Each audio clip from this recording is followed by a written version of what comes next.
All right, Shalom. I want to start off with giving all praises, honor, and glory to Yahweh, Ba'ashem Yahushua, Ba'ashem Rabakakadash. Double honors to the apostles and elders, a great millstone. Peace and salutations to the whole elect. Coming at you with another quick lesson through the spirit and power of Yahweh, Ba'ashem Yahushua. Lord willing, this lesson may be edifying. I want to start the book of Isaiah, chapter 24, verse 1. We're going to read in the NLT. It says, "Look, Yahweh is about to destroy the earth and make it a vast wasteland. He devastates the surface of the earth and scatters the people." So when we talk about this thermonuclear destruction, when you read in the book of Isaiah, the 34th chapter, when it speaks about how the earth is going to wheel to and fro like a drunkard, what is going to do that? What is going to be able to make the earth wheel to and fro like a drunkard? Or the thermonuclear destruction is going to be able to do this, okay? And it's also going to make this place a wasteland to be hosted by what? By whom? Desert-like creatures. I want to get this real fast. Let me get two precepts. Let's go to the book of Malachi, chapter 4, verse 1. It says, "Yahweh of heaven's armies says the day of judgment is coming, burning like a furnace. On that day, the arrogant and wicked will be burned up like straw. They will be consumed, roots, branches, and all." Okay? So this is talking about this thermonuclear destruction. The world that is reserved unto fire. Yes, this is what it's speaking about. So when you go back to the book of Isaiah, the 24th chapter, let's read this part again. Verse 1 again. It says, "Look, Yahweh is about to destroy the earth and make it a vast wasteland." And this is how Babylon the Great is going to be a wasteland. But as the scriptures talk about in the book of Isaiah, the 34th chapter, that it's going to be a habitation for devils, different desert-like creatures, different birds, and of that sort, right? The bittern, the screech owl, right? And it continues to name a few others, creatures. Okay, so verse 2, it says, "Priests and lay people, servants and masters, maids and mistresses, buyers and sellers, lenders, borrowers, bankers and debtors, none will be spared." So this goes into goes into people. Nobody's going to be spared. Now we do know when you read the book of Revelation, the 7th chapter. Okay, let's just get it right.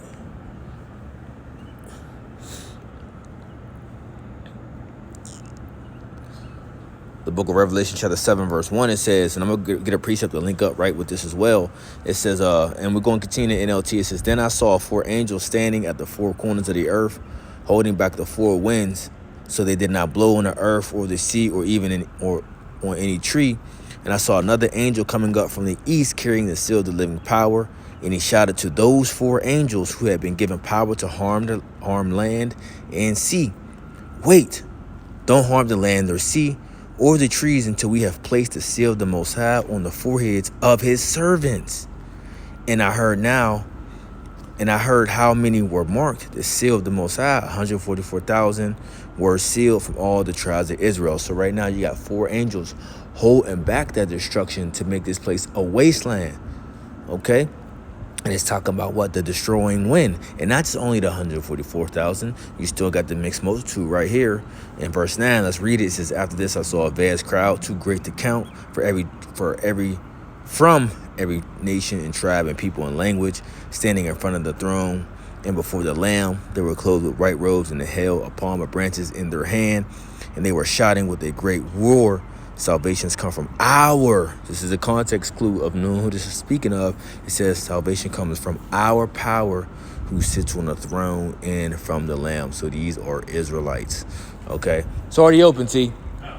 So these are Israelites of whom this is speaking of. But Lord willing, I'll go into more of a detailed lesson of backing up more scriptures to back up this point of letting you know the people that are spoken about in this 9th verse are indeed Israelites. Okay, but let's continue.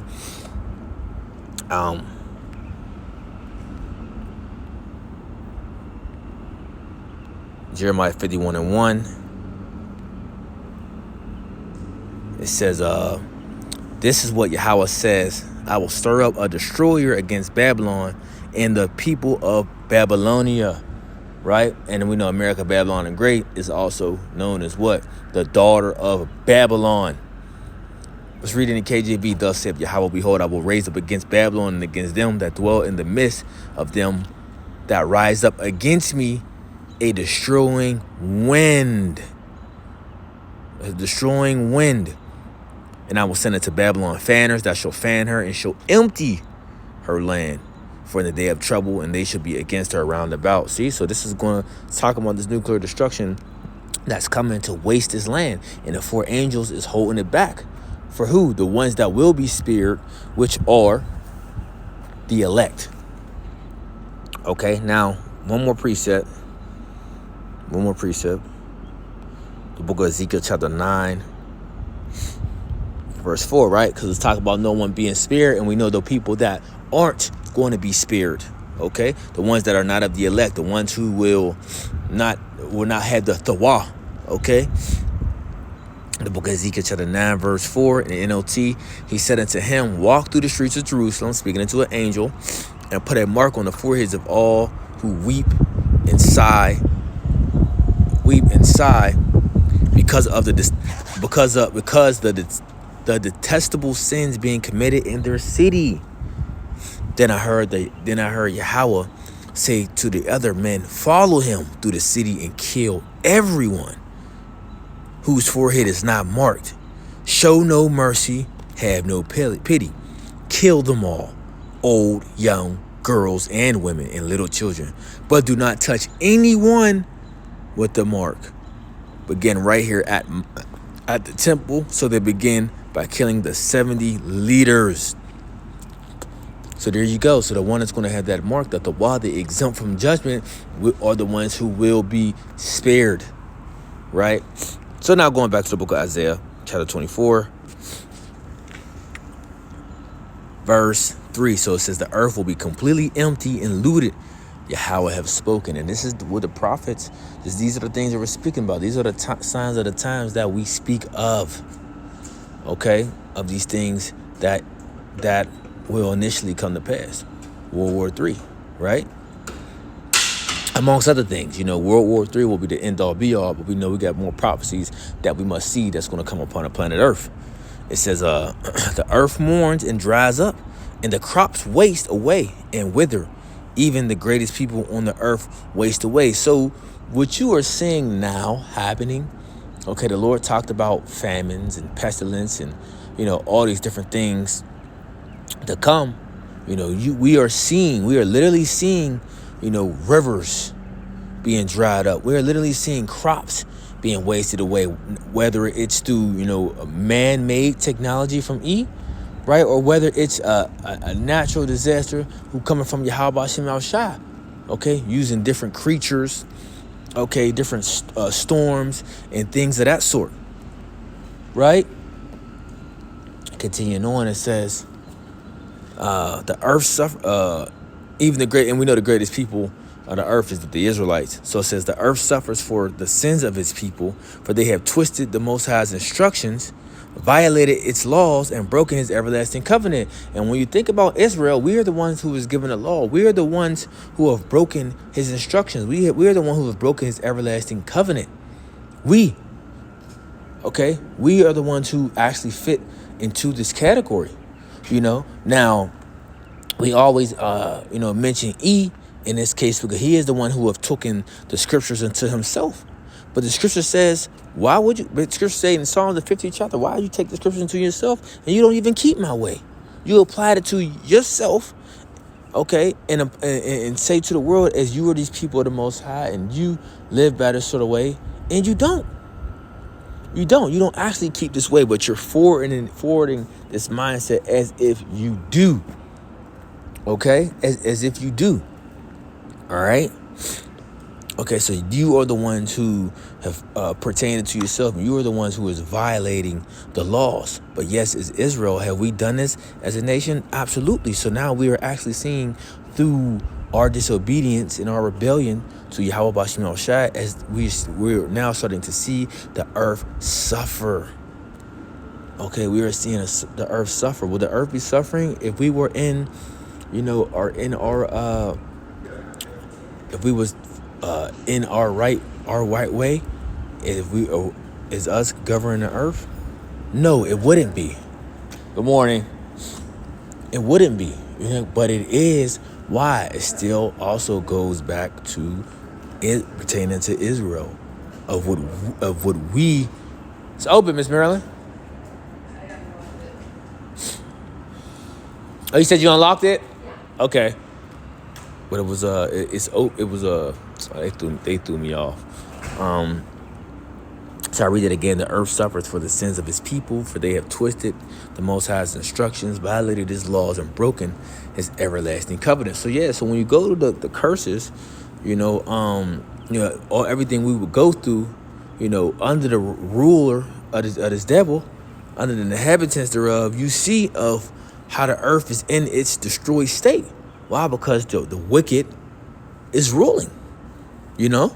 This wicked class of people is actually in rulership. Not us, of who had the way of the Most High. Okay, who would have instructed, lived in a way of righteousness and done everything by the book as it was sent, and everything would be in its rightful order. Things wouldn't be out of place and things wouldn't be destroyed. Okay, the land wouldn't be messed up, because we would do things of example of keeping the land Sabbath and having the time for the land to replenish itself. You see, which things the E does not do. And amongst many other things. Let's continue. Verse 6. Therefore, a curse consumes the earth. Its people must pay for the price of their sin. They are destroyed by fire, and only a few are left alive. And that's what people are getting ready to see. They're about to receive this judgment, if they make it that far, to be what? To be destroyed by fire. The grapevines waste away, and there is no new wine. All the merrymakers sigh and mourn. The cheerful sound of tambourine is stilled. The happy cries of celebration are heard no more.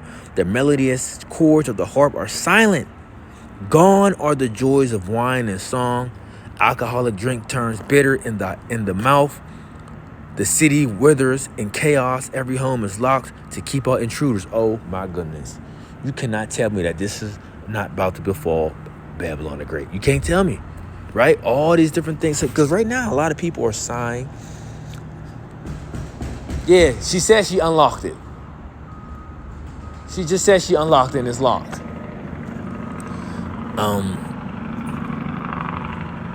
So this is what you're about to see. Right now, a lot of people are being merry-hearted. A lot of people are in joy. But see, these things are about to be gone. Bro, a lot of people, right? The people of the world is about to be in a destitute situation very soon. Very soon. Okay, to the point where this is why you see this is going to take place. The city writes in chaos. Chaos is going to be out on these streets. Every home is locked to keep intruders out. People had the doors of their homes or their windows boarded up. The front of their homes guarded. Or guarded meaning have like a little defense set up. Booby traps everywhere. Okay. Yeah, it's going to be, people are going to be in a very protective state, because it's going to get crazy out here in these streets. Okay, to keep intruders out. Why? It says the man should not pity his neighbor. Oh man, we could continue to go on. We're going to go more on this, Lord willing, through the Spirit, man. Verse 11, mobs gather in the streets crying out for wine. Joy has turned to gloom. Gladness has been banished from the land. The city is left in ruins. Its gates battered down. Throughout the earth, the story is the same. Earth is gonna be in chaos, man. It says only a remnant is left, like the stray olives left on the tree, or the few grapes left of the vine after the harvest. But all who are left shout and sing for joy. That cluster, right? The Lord got that cluster. Those in the west praise Yahweh's majesty. Let's see if I can find that real fast. That cluster, man. That vine that the Lord has. Let's see if I can find that. Here we go. 2 Ezra chapter 9, verse 21. And I saw and spirited greatly, and have kept me a grape of the cluster and a plant of a great people, man. And we know this is starting and dealing with the elect. All right. So, that was just a quick lesson through the Spirit. Lord willing, hope is edifying. Until next time, I want to say, Shalom.